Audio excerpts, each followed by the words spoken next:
Alright, this is part 21, the Synagogue of Satan, Footprints in History. I left off in the last part with the formation of the Bank of England. Instrumental in the operation of the bank were John Locke and Isaac Newton. Locke was a philosopher and a member of the Board of Trade. He was the chief proponent of the bank. Isaac Newton was certainly a Kabbalist and became master of the mint. He contracted the coinage in England, which further impoverished the land by restricting the flow of money. One of the main purposes of the Bank of England was to harness the power of France and bring down its Bourbon rulers. And as the Venetian-style oligarchy in England was set up, it used philosophers like Locke, Thomas Hobbes, and Francis Bacon earlier, and the Kabbalist Isaac Newton, the so-called scientist, to further the Enlightenment, which seemed to really curtail science and hinder it in France and the rest of Europe. Around 1700, a plan was begun to foment wars with France and also to curtail the activities of the American colonies. John Locke, as a member of the Board of Trade, had proposed cutting off the charters of the American colonies and bring them under full royal dictatorship, and also to cut off the manufacture of finished goods. This would cut off the independence of the colonies. England and France would be almost continually at war over the next several decades. This would involve disputes over the successions to crowns of Europe, like the Spanish succession, the Austrian succession, and this would be to curtail the power of kings like the Bourbons of France, who were attempting to take the throne of Spain when Spain had no direct heir to its throne. In 1714, George I was chosen King of England. He was supposedly chosen because he was a Protestant. He was taken from Hanover in Germany, or Brunswick-Lüneburg, but it's interesting that he also was connected to Venice through the Este family, part of his bloodline, and also to the Stuart dynasty and the Guise family. So it's interesting how all these families are still connected somehow in the choice of a king. A follower of the sect of Sabbatai Zevi was Jacob Frank, and he proclaimed himself to be the reincarnation of Sabbatai Zevi and also the Messiah. The fact that Jacob Frank believed in reincarnation clearly connects him to the ancient Antinomian Carpocratians, who also believed in reincarnation as well as purification by transgression. A sect was founded about 1755 by the followers of Frank, who became known as Frankists. They operated mainly in Poland and also in Salonika and Smyrna of the Ottoman Empire. In Poland, the Frankists falsely converted to Catholicism, apparently to hide their true purposes, as Conversos and Marranos had done in Spain centuries before. False conversion was no moral problem for the Frankists, since they believed it was their purpose to commit even the most vile acts as part of their beliefs, handed down no doubt from the Carpocratians, who claimed they had the deep things of Satan, so-called. Jacob Frank was convicted of heresy by the Catholic Church in 1760, but he gained the favor of the Austrian court. Austrian Empress Maria Theresa believed he could help convert Jews to Christianity. The Frankists moved into the middle class in Poland and Bohemia after the death of Frank. The main symbol of the Frankists was believed to be a red shield with a 5- or 6-pointed star on it. One of the followers of the Frankist sect is believed to have been Meyer Amschel Bauer, better known as Rothschild.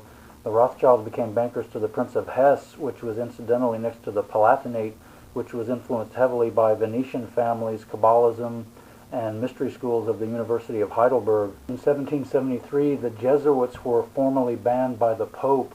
Their operations were shut down in all Catholic countries, but they continued to operate underground and in lands not under the authority of the Pope. This may all have been actually just a ploy to expand operations of the Jesuits further afield from just Catholic countries. They moved into Prussia, Russia, Germany, and even North America. They were prized for their knowledge and skills. It's interesting also that the American Revolution began in earnest at this exact same time. The very same year, Poland was partitioned by Russia, Prussia, and Austria, but this may have all been just a plot of the Jesuits.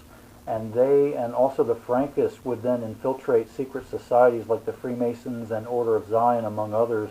On May 1st, 1776, the so-called Illuminati was supposedly founded by Jesuit priest Adam Weishaupt, but the term Illuminati had already been what the Jesuits had called themselves earlier when they were founded. Weishaupt was also the son of a rabbi.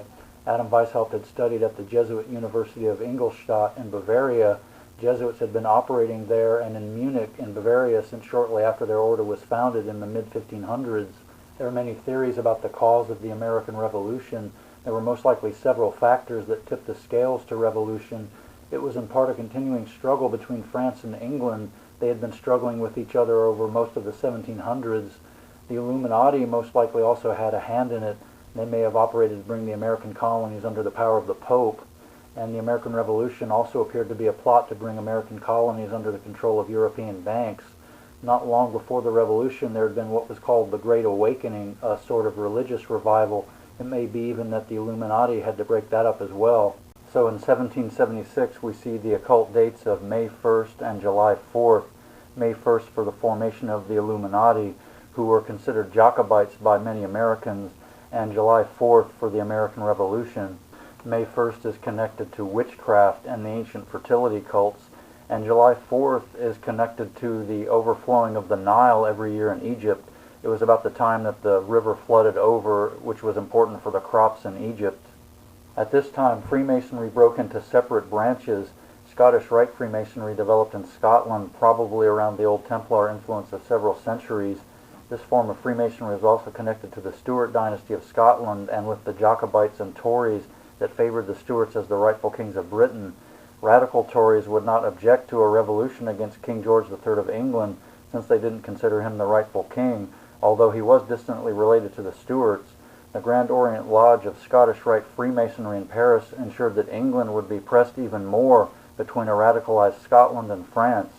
The Rothschilds had been bankers to the Prince of Hessen in Germany and would eventually provide banking services to the Princes of Hanover and then to England when the Prince of Hanover became King George I of England. That Hessen soldiers from Germany fought for the King of England is evidence of the Rothschild connection. The Rothschild family of bankers had several branches, especially in Britain, France, and Germany.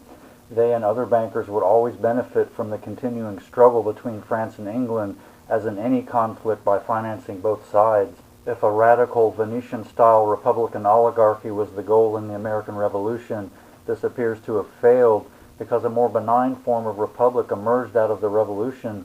But the Rothschilds and other banking powers would continue their plot to completely take over the Americas. In 1791, Rothschild agent Alexander Hamilton created the first Bank of the United States. It was created supposedly to pay for debts incurred in the Revolution. The bank had a large opposition, and one might ask why the United States owed any debt at all, since it was the victor in the war. It's interesting that shortly after the Bank of the United States was established, the French Revolution began in earnest. Did the first Bank of the United States actually help fund the French Revolution? Not long after its foundation, the plan went into effect to bring down the Bourbon rulers and the imposition of a radical republic in France. It seems that the goal of the French Revolution was to impose a communistic republican government, and it appears to have been a product of the Enlightenment, which is a deceptive term, really a product of Venice.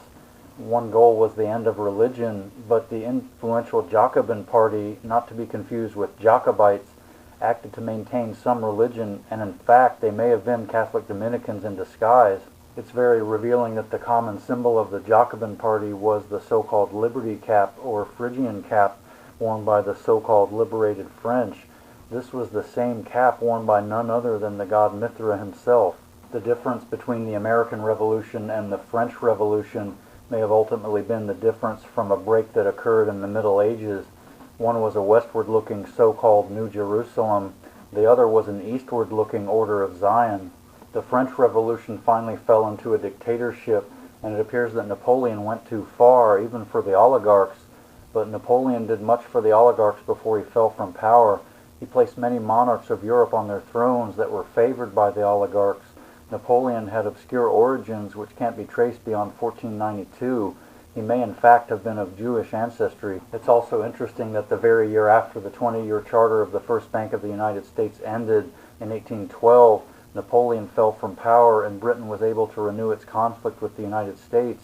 But this was really an attempt to renew the Bank of the United States. It's commonly taught that Britain failed to recover its colonies in North America, but was this really the goal?